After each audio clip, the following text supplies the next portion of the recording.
Voilà, shalom à tout le monde, donc de partout où vous nous suivez. Donc que la grâce, la paix et la joie de notre Seigneur Jésus-Christ de Nazareth vous soient renouvelées. Voilà, nous procédons encore à continuer notre enseignement, notre série d'enseignements sur comment racheter les temps, et j'espère que vous serez encore bénis et que ça sera un pas de plus par rapport à tout ce que nous avons déjà, reçu auparavant. Hein. Donc laissez-moi vous dire que c'est une joie à chaque fois de pouvoir servir de la parole du royaume, la parole qui éveille les consciences, la parole qui donne un sens à toute personne, et ceci d'une manière gratuite, parce que nous avons reçu gratuitement et nous le dispensons gratuitement. Gloire à Dieu. Et donc, sans plus tarder, nous allons rentrer directement dans le vif du sujet. Comme je vous ai dit, la fois passée, nous sommes arrêtés sur les temps, les trois différents temps. Hein, nous avons parlé du chronos. Nous savons que notre corps physique est lié au temps chronos. Enfin, notre corps physique n'est pas éternel, quand même notre âme, notre esprit l'est. Notre corps physique n'est pas éternel. Il y a un temps, escompté pour, ce corps-là. Et c'est le temps où ce corps-là aura assez de vigueur, de force pour accomplir l'œuvre de Dieu. C'est cette enveloppe qui est, nécessaire. Ce n'est pas le plus nécessaire, mais c'est très nécessaire, cette enveloppe, parce que il n'y a qu'à regarder des personnes qui sont sur les lits d'hôpitaux pour savoir que le corps est nécessaire pour accomplir les buts de Dieu sur la terre. Il faut en prendre soin, et une manière d'en prendre soin, c'est savoir détecter le temps et de savoir maximiser celui-ci. Voilà, nous allons parler de trois sortes de temps. Nous allons parler de temps chronos, nous allons parler du temps kairos et du pléo. Et par définition, le temps chronos, c'est juste le temps, hein, donc les saisons, les heures, les secondes. En fait, c'est tout ce qui régit un peu les saisons hein, sur la terre. L'hiver, l'automne, le printemps pour en Europe ici, hein, toutes ces saisons-là. Et partout d'ailleurs, on a aussi d'autres saisons. Donc en Afrique, c'est saison de pluie, saison sèche. Donc tout ça là, c'est dans le temps chronos. Hein, pour pouvoir savoir quand est-ce qu'on peut s'aimer quelque chose sous la terre et quand est-ce qu'on peut le récolter. Tout ça là, c'est dans le chronos. Hein, nous sommes dans les heures, les secondes, le temps, l'année, les siècles, tout ça là c'est le chronos. Mais lorsque nous parlons maintenant du kairos, le kairos c'est une saison spécifique en esprit. C'est une saison où il y a une demande spécifique en esprit. Le kairos, il y a une demande spirituelle de ce que la terre doit obéir. C'est un moment spécifique où Dieu met une saison en place pour obtenir un résultat, pour obtenir un but. C'est ça le kairos. C'est un moment spécifique pour une action spécifique en esprit sur la terre. C'est un moment majeur et un moment charnière, là où les choses doivent prendre un autre courant sur la terre. C'est un moment de visitation du céleste vers le terrestre. Donc c'est le moment où le voile de l'histoire se déchire pour laisser pénétrer un moment, on va dire, j'aime pas ce mot, mais j'espère que vous allez comprendre, un moment d'éternité, le moment de l'intervention majeure du royaume des cieux pour un but spécifique. Laissez-moi vous dire que Jésus, connaissant cela, Jésus n'a, on n'a pas commencé sa mission en disant ceci, je commence et je fais une campagne d'évangélisation et je fais ceci et je fais cela. Jésus n'a pas commencé par faire toutes ces choses. Jésus, quand il a commencé sa mission, la première des choses, c'est qu'il a été chez les pharisiens. Enfin, il a été dans le temple, il a pris la Torah, il a ouvert la Torah, il a pris ce qu'aujourd'hui on appelle Ésaïe 61, que l'on retrouve, je pense, dans Luc 4, 17, là où il dit ceci, que l'Esprit du Seigneur est sur moi, car l'Éternel m'a oint pour. Et il commence à énumérer les choses pour lesquelles il a été oint. Et vers la fin, il déclare ceci, pour proclamer une année de grâce. Voilà le kairos de Jésus-Christ de Nazareth. Jésus annonce un kairos. Il dit ceci pour proclamer une année de grâce. Il n'a pas dit 2 années de grâce, il n'a pas dit 3 années de grâce. Mais maintenant, ce temps-là, lorsqu'on a la mentalité du chronos, on va penser que c'est 360 jours, ou 365 jours, ou 366 jours. Mais lorsqu'on a la mentalité chronos, on campe sur ce qu'on connaît. Mais Jésus, quand il parlait de l'année, Jésus ne parlait certainement pas du temps chronos, mais il parlait d'une période où il y aura une action forte de la grâce. Il y a une période où la grâce permettra à l'homme d'atteindre les objectifs de Dieu, que Dieu attend. Il y a une période où la grâce est donnée. Il y a une période où la grâce, nous est accordée. Donc, lorsque nous interagissons avec la mentalité de Dieu, quand Dieu dit un jour, il dit une heure, il dit une année, c'est certainement pas ce que tu crois. C'est tout autre chose. Voilà le chronos. Mais maintenant, entre le chronos, plutôt le kairos, entre le kairos et le chronos, il y a des instants qu'on appelle le pléo. C'est un moment où se passe quelque chose qu'on qualifiera de surnaturel. Le surnaturel. La chose qu'on va qualifier de surnaturel intervient dans le moment qu'on appelle pléo. C'est l'instant du bouleversement. C'est l'instant de l'impactation. C'est l'instant de la visitation.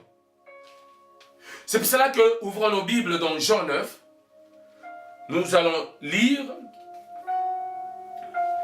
dans Jean 9,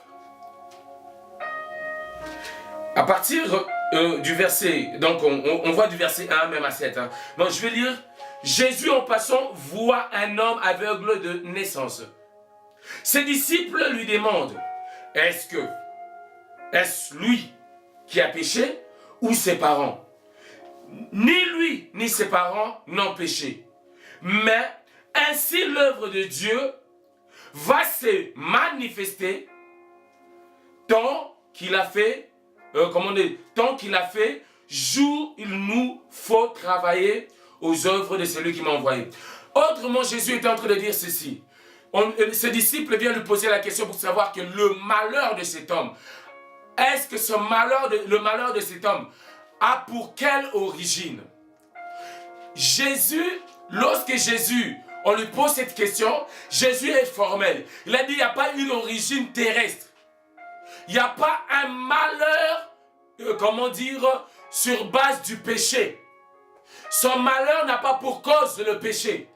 Il a dit, c'est pour que Dieu se manifeste. Afin que la gloire de Dieu se manifeste. Donc ça veut dire le malheur de cet homme-là attendait le pléo dans le kairos. Jésus, il a dit, l'Esprit du Seigneur est sur moi pour envoyer libre les opprimés, pour guérir les malades. Là, il est en face d'un malade. Il est dans son mandat. Mais maintenant, il donne la définition du pourquoi est-ce que cet homme doit être délivré. L'enseignement qui doit être tiré de cette guérison. Parce que Jésus, qui est dans son kairos, ne prêchait pas et ne guérissait pas sans une signification majeure derrière la guérison. Chaque guérison et chaque chose que Jésus faisait, il y avait un enseignement derrière l'action de Jésus. Ce n'était pas des guérisons pour prouver juste, le fait que c'est un homme surnaturel et puissant. Non! Il n'était pas né pour plaire aux yeux, car rien en lui n'était fait pour nous plaire physiquement. Ce qui traduisait que tout ce qu'il devait faire,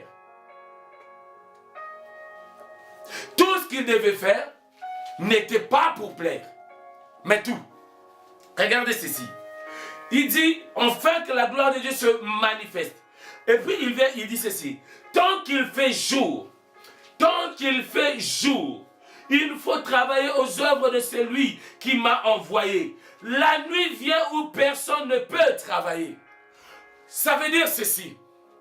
Tant qu'il fait jour, tant qu'il y a une saison qu'on appellera jour, une saison où la grâce, Christ n'a pas laissé ses enfants orphelins.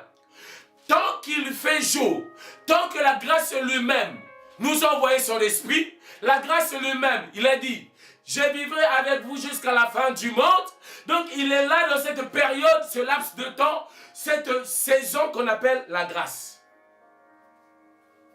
Est-ce que quelqu'un me comprend? Cette saison qu'on appelle la grâce, il dit ceci, que tant qu'il fait jour, tant qu'il y a la saison de l'action, tant qu'il y a la saison spécifique pour l'impactation divine, tant qu'il y a ce moment-là, il faut agir d'une certaine manière. Tant qu'il y a ce temps-là, il y a une manière de faire. Tant qu'il fait jour, il y a un style de vie. Et regardez, ce que Jésus dit ici, parce que la nuit vient où personne ne peut travailler, Jésus crache à terre et fait la boue avec sa salive, puis l'applique sur les yeux de l'aveugle et lui dit, va te laver à la piscine de Siloé. L'aveugle y va, se lave et retour, il voit clair. Et au retour, il voit clair. Regardez ceci. Regardez, Jésus, après avoir parlé, il n'a pas juste fait que parler. Il a démontré l'action de sa parole. Il a craché par terre. Il a fait de la boue avec la terre et sa salive. Il appliqua dans les yeux de cet aveugle. Bien-aimé, aujourd'hui, dans le kairos de Dieu, un homme de Dieu qui se comporte de la sorte serait déjà, il serait déjà maudit ou on lui jettera déjà les pierres sur la place publique que j'appelle notamment YouTube et Facebook. Il serait lapidé d'insultes. Parce que certainement aujourd'hui, c'est mal vu de tuer quelqu'un. Donc, il serait lapidé sur la place publique. Mais Jésus crache. Laissez-moi vous dire pour le peu de temps qui nous reste avant d'attendre la prochaine vidéo. Regardez ceci. Jésus crache par terre, fait de la boue. Et Jésus fait ceci, une chose. Jésus l'applique et l'envoie. Jésus l'applique et l'envoie qu'il laisse se laver les yeux dans Siloé. Donc Siloé qui veut dire angelos, qui veut dire aussi apostolos. Siloé a la même signification que la dimension apostolique. La dimension apostolique devait intervenir dans la vie de cet homme à cause de la saison. Le kairos de Jésus venait proclamer que la dimension prophétique et apostolique devait marcher ensemble pour que le peuple de Dieu recouvre la vue, recouvre la capacité de voir les choses, recouvre la capacité, la lecture parfaite des événements, la lecture parfaite de ce que Dieu voulait leur dire depuis longtemps. Depuis le pédagogue qui était la loi. Jésus est venu révéler les choses dans une nouvelle, on va dire dans une parfaite, compréhension. C'est pour cela qu'il fallait aller dans le Siloé. Parce que Jésus qui a appliqué, l'acte qu'il a appliqué, ça s'appelle l'acte prophétique. Mais là, on voyait pour que le deuxième acte s'applique, ce qu'on appellera la dimension apostolique. C'est dans la grâce apostolique qu'on recouvre la vie. Est-ce que nous sommes en train de comprendre tous ensemble? C'est dans la dimension apostolique qu'on recouvre la vie. Bien-aimés, aujourd'hui, nous nous arrêtons là. Donc là, je suis très heureux de partager avec vous la parole du royaume, la compréhension des choses. C'est là ce que Dieu veut. Nous comprenons déjà là que dans cette parole, avant de pouvoir finir, que l'Église doit fonctionner dans ces deux piliers que Jésus a pu nous laisser. Le pilier prophétique et apostolique. Sinon, on a une Église de pharisiens et de personnes qui sont juste là avec les tables de la loi, sans révélation, et que pour tous ceux qui ne cadrent pas avec leur manière de voir les choses, ils vont tuer. De toute façon, dans l'Église, ceux qui sont tués de l'Église sont les religieux qui tuent. On va dire l'Église, ce n'est pas, les païens. Donc ça, c'est une parole qui doit être, claire pour tout le monde. Et sur ce, je vous laisse. Je vous dis shalom et à la prochaine. Soyez bénis, visitez à travers ce message afin que vos yeux commencent déjà à voir clair. Et n'hésitez pas à poster, à poser même des questions lorsque vous voyez ces vidéos sur YouTube ou même sur Facebook.